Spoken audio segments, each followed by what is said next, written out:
This podcast is for informational purposes only and should not be considered medical or health advice. This podcast is not intended to replace professional medical advice, nor have the statements been evaluated by the US FDA or similar international bodies. We are not responsible for any losses, damages, or liabilities that may arise from the use of information shared during this podcast. The views expressed in this podcast may not be those of the host. Greetings, health and human enthusiasts, and welcome to the Regaining Health and Humanity podcast. I'm your trusted guide, Dr. Scott Johnson, and I'm both humbled and thrilled that you've chosen to join me on this fearless pursuit of knowledge and inspiration. My mission is to elevate your well-being naturally, arming you with evidence-based insights, revolutionary breakthroughs, and impactful health tactics. But that's not all. Together, we'll dive deep into the mysterious realms of human existence, unraveling the secrets of what makes us truly thrive. This podcast isn't just about information. It's a catalyst for change. Join me in confidently exploring potent natural solutions, cutting-edge health strategies, and igniting courageous conversations that cultivate meaningful connections and foster empathy for humankind. I'm here to empower you to unleash your extraordinary potential and lead a life jam-packed with boundless health and happiness. So get ready. Your extraordinary journey to boundless health and happiness starts now. Good day, listeners, and thank you for joining another episode of the Regaining Health and Humanity podcast.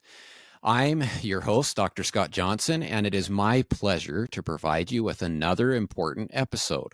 We've discussed women's health and life stages on this podcast previously, but today we are going to entirely focus on menopause, but how to approach it from an Ayurvedic perspective. Ayurveda is a healing system with historical roots in the Indian subcontinent that has been practiced and evolved over 2 millennia. I personally have found and recommended many Ayurvedic herbs because of their proved history, and so I'm interested in exploring how Ayurveda would approach menopause. Today's guest is Amita Sharma. Amita is the co-founder of Nourish Doc, a global holistic wellness platform for women to manage their hormone transition from PMS to postmenopause. Inspired by her perimenopause journey and working in the high-tech world, she felt unsupported and needed to bring the taboo topic of perimenopause at the workplace for it to an open field where it can be discussed. So thank you so much, Amita, for joining us. Thank you so much, Scott, for inviting me, guys like you talking about menopause. Really appreciate it. It means a lot to me. Yeah, you mentioned that you have over 20 years experience working in the high-tech industry prior to joining Nourish Doc, and you obviously have some holistic perspective on menopause, and your mission really is to bring awareness of holistic wellness so that people, particularly women, are going to be able to manage these life stages that they go through in a better way. And so I'm glad to be discussing this topic. I think there are a lot of women that can benefit from what we're going to talk about, and I particularly am interested in the Ayurvedic perspective, because, like I said, I found Ayurvedic herbs to be very helpful with the people that I meet with, and in my own personal life, I've used many of them. But I think Ayurveda may be a little bit foreign to a lot of people here, at least in the United States, and maybe in other places outside of the Indian subcontinent, it will be anyway. So can you start by just giving us a brief overview of the system and how it approaches health differently? Absolutely. So Ayurveda is a complete holistic system, right? So there are qualified Ayurvedic doctors who can treat literally any disease in India, right? So the whole idea, what they have is they have this idea of a personalized system. How, like, you have a headache, I have a headache. You'll also take Tylenol, I'll also take Tylenol, as an example.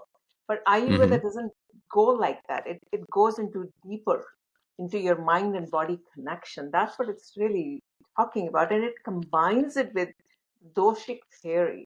So dosha meaning it's like constitution, you can say, in a simple layman's language here, meaning Uh-huh. that each person is different. That's what they're trying to say. And they're basing this on elements like they have three doshas. One they call vata, which is basically if you have air and space, that's what they call vata dosha. Then they have pitta. Mm-hmm. Pitta is more like fire and water. And then they talk about the kapha dosha, which is earth and water. So they're trying to put each one of us into these three dosha. It could be multiple dosha, like one person could have vata and pitta. So it can get a little confusing, right, for a normal person. But to make it very simple, what they're trying to do is three different type of body constitution. So for people who have leaner or thinner or finer, dry hair, or even have some kind of a digestion, may fall into the vata, which has more air and space. Now, people who have medium builds or they have a fine straight hair, and they can also get some digestion. The digestion could be very aggravated, and they can have acidity because of the fire element I talked about, could be in the pitta. Now, you could also have some vata elements and pitta elements together. And then the people who are strong, solid, or broader, so to speak, and they're more thicker here, a little bit sluggish, so to speak, fit into the kapha. So just Mm-hmm. to make it simple for people to understand, and so they're trying to combine this whole mind and body connection along with this whole doshas, which I talked about, and really focusing on the prevention part of it and individualized aspect of a person's body, and focusing on the dietary plus lifestyle and herbal remedies. So that's the difference between a conventional medicine and the Ayurvedic medicine. The Ayurvedic medicine is really going into the root cause, right? And versus a Yes. conventional medicine is going on the symptom. They're going deeper into this whole thing. They're going into the mind and Mm-hmm. body together. That's really the difference. And Ayurveda focuses more on the prevention part of it, other than we talked about conventional medicine talking about the symptom part of it. Right. And it's really a system that models what we try to do from a holistic perspective in naturopathy. Is we're trying to get to the root Yes. cause. We're looking at lifestyle. We're looking at what the people are eating, how they're managing their stress, how they're Mhm. sleeping. And then Mhm. we look for nature or natural things that can help correct these root cause things and get people back into that state of homeostasis. It's all about making the body your healer and making sure that it has the environment Mhm. and the terrain to be able to thrive. So I really like the correlation, or at least the similarities that are there between Ayurvedic medicine and the naturopathy. Mhm. And I'm glad that you mentioned the doshas, because that leads me right into my next question: is how do the different doshas influence menopausal symptoms, and how can balancing these doshas help alleviate the symptoms? Yeah, so typically, if you go to an Ayurvedic doctor, the first step would be assessing your dosha, right? That's what they're going to do, because they're trying to understand what kind of imbalance you have in your body. An Ayurveda doctor might talk to you for 40, 45 minutes trying to understand which kind of constitution you belong to. So let's say you have a vata dosha, which we talked about earlier. So it depends on this different symptoms a woman is facing, but on a higher level, what a woman could have, because we talked about the thin frame, she could probably have bone health issues, or she could have digestive issues, or irregular periods, and that could also impact her sleep or anxiety and mood. We talked about the air and space element that's more pronounced in her body, right? So there could be skin issues or vaginal issues. So it depends. Again, it depends on the which dosha you are going into, and then she's going to also, the doctor is going to ask you about the symptoms. But typically on a higher level, that's how they are talking about a woman who's going through perimenopause, who's also has vata dosha, could have these kind of issues. Is what I'm saying, right? So if you go into Right. the a woman whose constitution is Pitta dosha, we talked about fire being, fire and water, she could probably have more hot flashes, hot flashes being one of the key symptoms for menopausal women. And, sweat, of course, you're having hot flashes, you being feeling more thirsty all the time. You could be irritable, anger issues because of the fire. You could also have premature menopause, which is actually very common in India right now. It's a huge problem. So someone who has this Pitta dosha could have these kind of symptoms that are more pronounced, I should say that. Now, if some woman has a Kapha dosha, weight gain usually is because we talked about the earlier about the earth and the water, the sluggishness, the strong. So weight gain is one of the common symptoms for this woman. Now, weight gain is generally very common amongst majority of the women who are going through perimenopause, menopause because of the hormone fluctuations and initial years.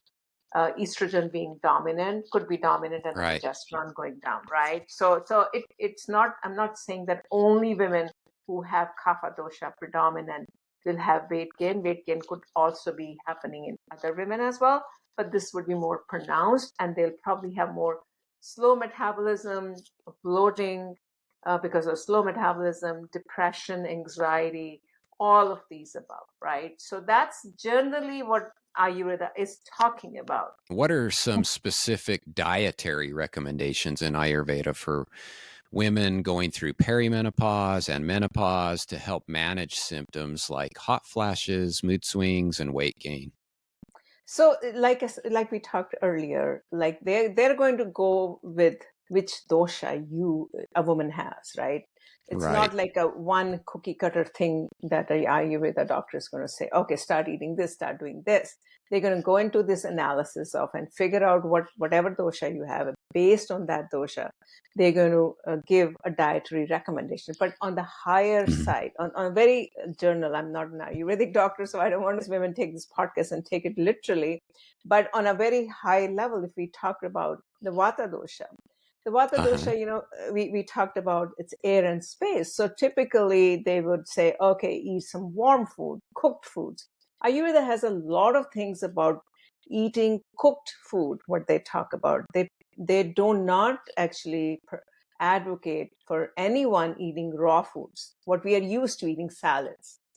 They typically say cook your food properly and then eat it and eat Okay. warm foods. That's a big thing in Ayurveda if you look at it. And then also they also advocate about ghee. Ghee is a clarified butter. It's readily available everywhere now in US. So Mm-hmm. ghee, so they Yes. so ghee is actually really good. It's a good fat, like avocado is a good fat. Mm-hmm. So they talk about eating ghee for women because we talked about the thin frame earlier, right? The air. So that's something that's recommended. Also the olive oil, again, a good fat. And then also recommending some sweet or sour or salty foods. And then the main thing is eating fresh foods. They talk a lot about eating fresh foods, not eating processed food. Literally fresh food, meaning every meal should be fresh. And they also have a Mm-hmm. concept of combining different tastes in a meal. The same thing we have like carb, protein, and fat. They're talking about a Mm-hmm. similar kind of a language, but combining different tastes Right. in a meal. So what they call it is a 6 days.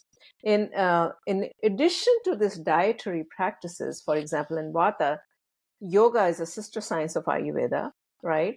So yoga is big.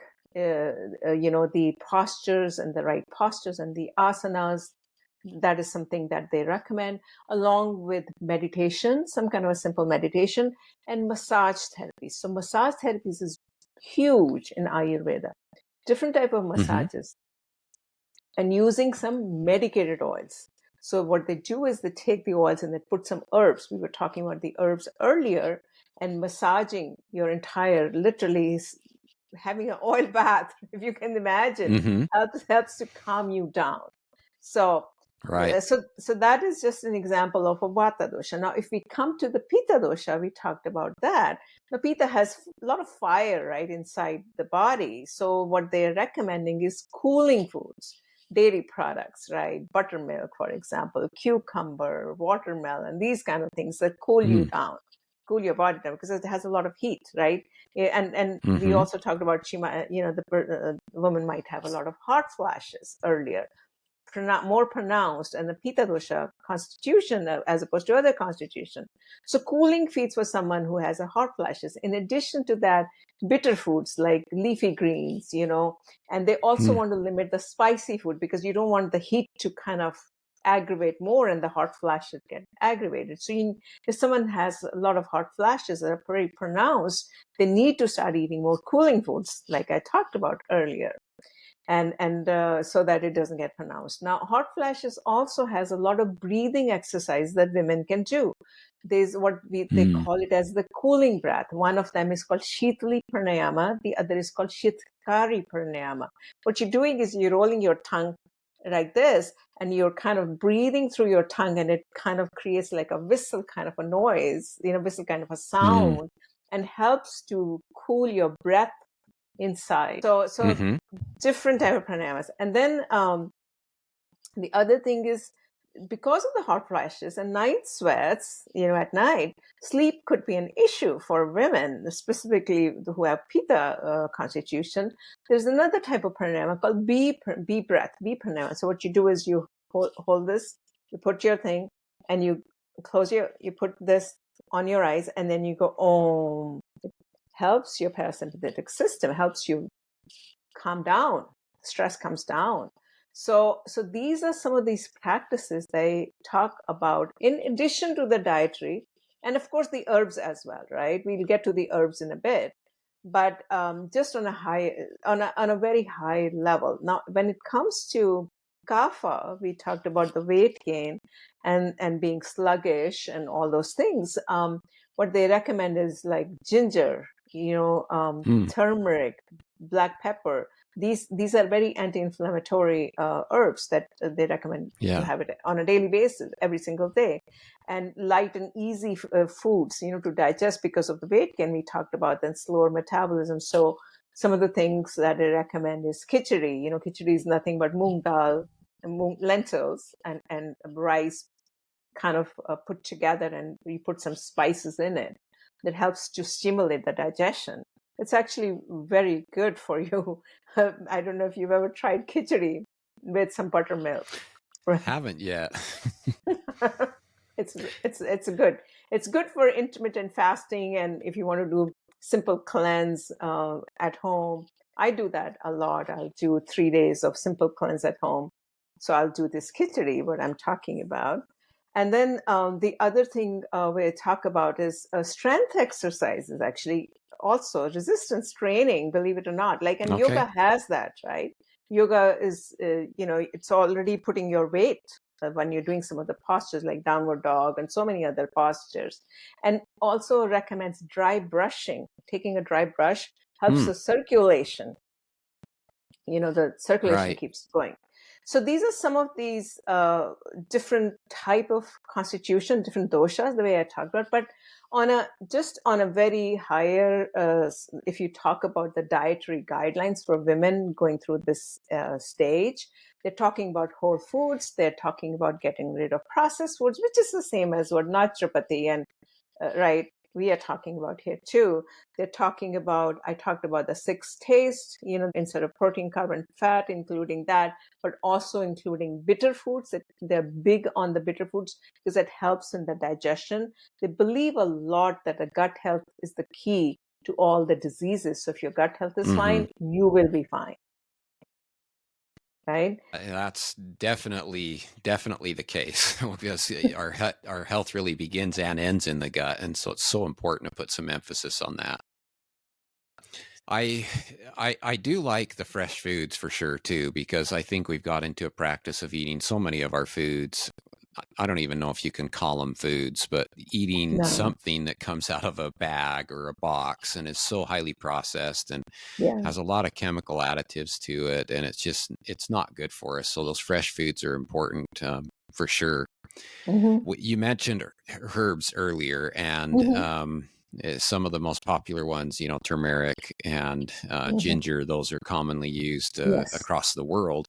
But Yes. can you discuss some of the Ayurvedic herbs that are used to manage menopausal symptoms and maybe some tips on how to use them properly? Yes, so for menopause, they have ashwagandha. Ashwagandha Hmm. actually is also very widely used right now in Right. US for anxiety and depression and also for sleep. Majority of the women, more than 50% of the women have anxiety issues during this perimenopause stage, believe it or not.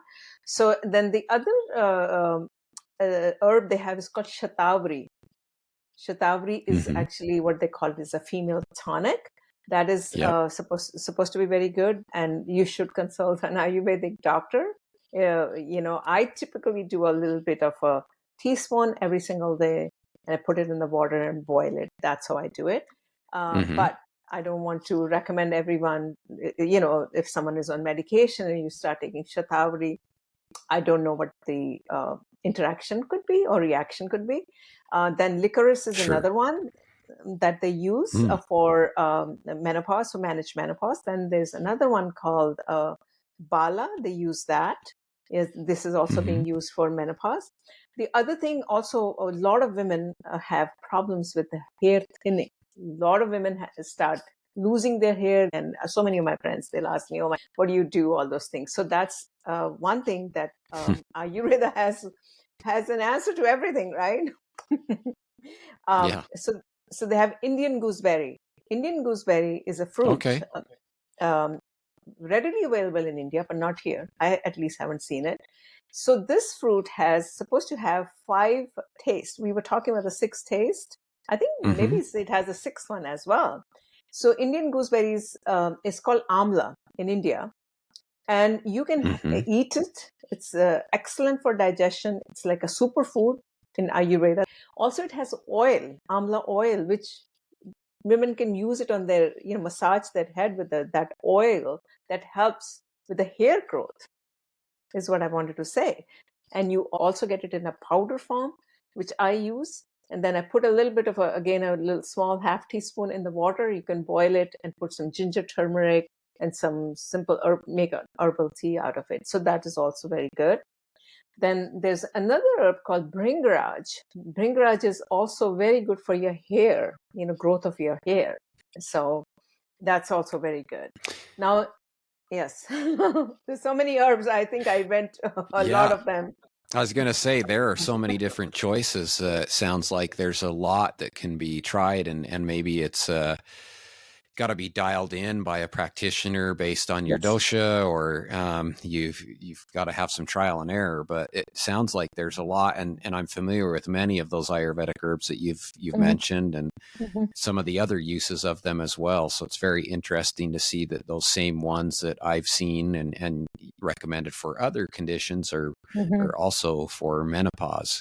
mhm, One of the things that I'd like to talk about is the emotional aspect of mhm. perimenopause, menopause, postmenopause. How does Ayurveda address the emotional and psychological aspects of menopause, such as anxiety and depression? So in the emotional part, I talked a little bit about the pranayama earlier, the bee breath, right? Hmm. So using the yoga and pranayama. Also, they have a lot of therapies like Abhyanga. Abhyanga is basically, it's a massage. It's a medicated oil massage. And that is something Hmm. they recommend to take care of the emotional part of it, as well as there's another therapy called Shirodhara.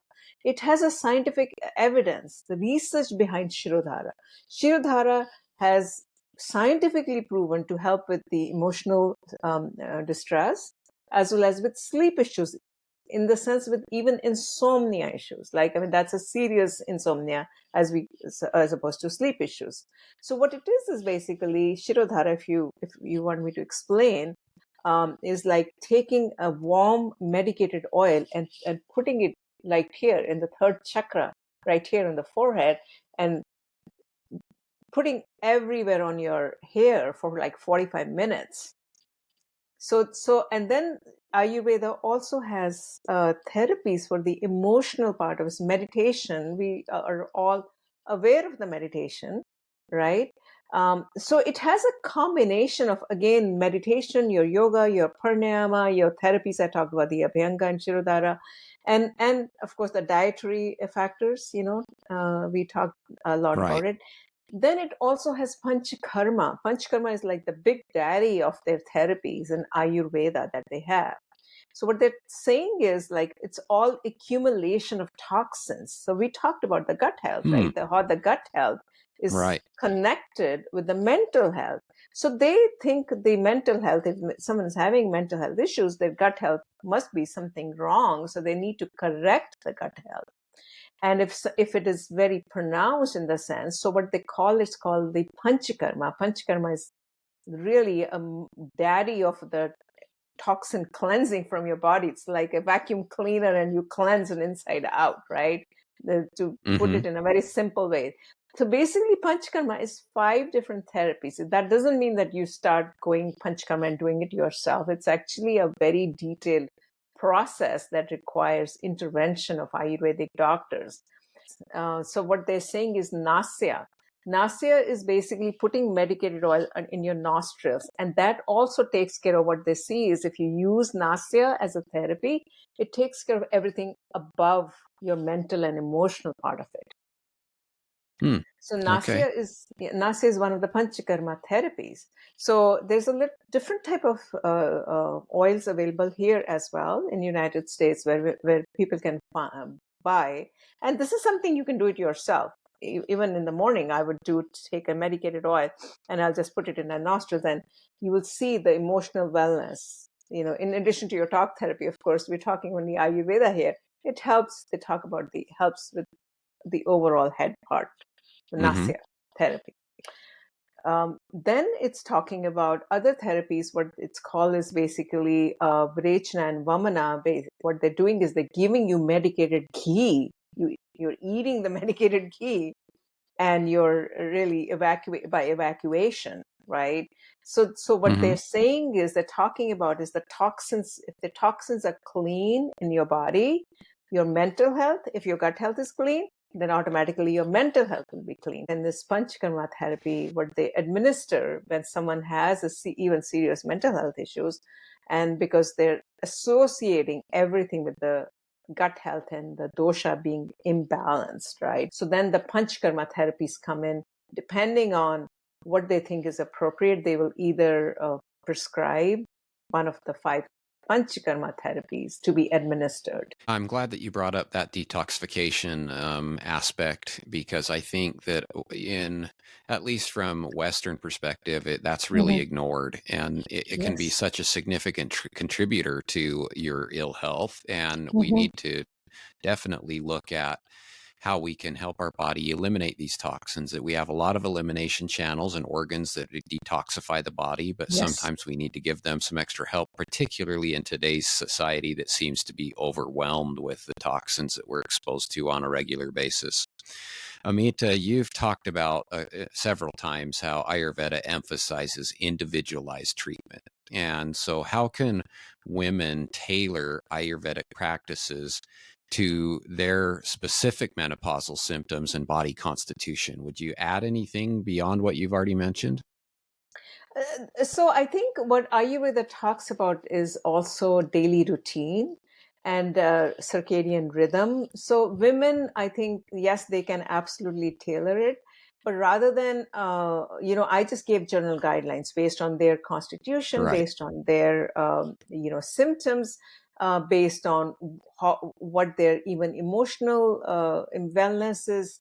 That is how an Ayurvedic doctor would prescribe the right type of dietary guidelines, the lifestyle guidelines, and also the herbs. For example, like even for hot flashes, there is an herb called Ashoka, which is research specifically for hot flashes. There's a research that says efficacy of Ashoka for hot flashes, but I don't recommend that women start doing anything by themselves, specifically the herbs and the supplements, right? Because you don't know. But overall, on a journal guidelines, yes, absolutely, women can embrace Ayurvedic practices such as daily routine. It is huge on daily routine, what it calls is dinacharya, meaning that every single day you have a routine to make sure your mind and body is in balance, right? They say you should do it every single day. So women can definitely take that approach and do simple herbal tea, like I talked about that. I talked about massage, medicated oil, right? I talked about nasya. I talked about eating fresh cooked meals. We talked about eating whole foods. We talked about adding bitter foods, right? All these things Mm-hmm. can be done. The other thing what women can do is eating according to the seasons. So Ayurveda is big on that. What they call it ritucharya. Every season has its, whatever fruits and vegetables, and you should not start eating watermelon in November as an example, or you know, which all of us end up doing because we get it in Costco and we say, okay. Um, so that's Yeah. what it means, is that, eat the fruits and vegetables that are during the season. So dinacharya, we talked about that, daily routine. Ritucharya, which is a seasonal routine. So these two women can easily do it on every, incorporate on the Ayurvedic principles and the fact of all the medicated oils. We talked about that. I appreciate the eating seasonal foods because in the global society that we live in, we do have foods that would normally not be available to us in our local environment, available to us because of the Mhm. different growing environments across the globe. Yes. And if it's always better to try and eat locally grown and in season fruits and vegetables whenever possible. Because when you pick fruits or vegetables early, because you have to ship them across an ocean to get them to Mhm. their destination where they're going to be sold, the composition or the nutrient value is very different, Yes. and it often can have higher levels of what we call anti-nutrients, which are not Mhm. very good for us to be consuming a lot of. So I think that's important and something that a lot of people probably don't think about, because we do live in this society where we have refrigerators, we have Mhm. ways to ship things across countries, and so we can get things from down south when it's cold up north, and vice versa. And so that's good advice. I want to end by talking about postmenopause, because Mhm. postmenopause is a significant phase in a woman's Yes. life. Yes. What long-term Ayurvedic strategies can help maintain health and vitality during that phase of postmenopause? So yeah, so postmenopause has different type of issues, right? The bone health, we know that our bone health starts going down by the time we are 30, actually, after that. So adding resistance training, again, yoga, it's wonderful for bone health. I cannot overemphasize the fact, but some women might have a problem doing yoga because yoga can be hard, doing all these type of different postures. So again, using the same principles even in the postmenopausal area, but now you have to pay more attention to, you might get tired, you might be pre-diabetic, you might have blood sugar issues. So it's more like management and prevention for a chronic condition that gets, you know that's high on the list, as opposed to earlier we were talking about the hot flashes and all the other things, right? So postmenopause is aging and longevity. That's what we are talking Mm-hmm. about. So for that, they again have herbs. One of the herbs has, I think, over 46 different ingredients, called chavanprash. Hmm. Chavanprash is also readily available here. um, so you can have that as a tonic. Then they also have different tonics they call rasayanas. So those are also readily available. These are tonics that they are basically are for aging and longevity, so that you can have a healthier life. So you can have these kind of tonics in addition to what we were talking about, the herbs and the supplements, to take care of some of the symptoms. Now you're talking about healthy aging, right? So healthy aging could be different type of herbs and supplements that your Ayurveda doctor might take, but the principles are the same as far as the dietary guidelines we talked earlier. But main now focus is on the aging part of it, and healthy aging part of it, and also the bone health and the fatigue, the weight, all those things. And you need to supplement that with things like Chavanprash, as I talked about that, ghee, and some of the other rasayana herbs. Yeah, it's good to focus on living healthier, not just longer. because so Yes. many just focus on living longer, and they Yes. lose that health and vitality. They have a lot of Mhm. limitations when they get older, and they can't do the things that they enjoy. And so having a plan or some strategies to it would include natural solutions to help us Mhm. to maintain that health and vitality for as long as possible, and have a greater health span, not just a lifespan, is very important. Well, I thank you for being on the podcast today. I think that there's been some interesting conversation, interesting topics of how Ayurveda approaches menopause maybe a little bit differently than other wellness practices and Eastern medicine for sure. So I appreciate you sharing what you've learned about Ayurveda and the tips that can hopefully help women to transition through these stages more gracefully and with out the negative symptoms that they don't want. Thanks for being on. Thank you for investing your precious time with us today. I trust you've uncovered valuable insights to elevate your health and enhance your quality of life. If you're hungry for more evidence-based wisdom to transform your well-being, I invite you to check out my 20-plus books, all waiting to be explored on my website, authorscott.com. Don't miss out on the chance to supercharge your knowledge. Please share, like, and subscribe to be part of the movement revolutionizing lives. In a world drowning in noise and endless information, your share can be the beacon that guides others to a better life. Together, let's make a difference by amplifying the life-changing knowledge you've gained today. Until next time, here's to your journey to boundless health and unbridled happiness.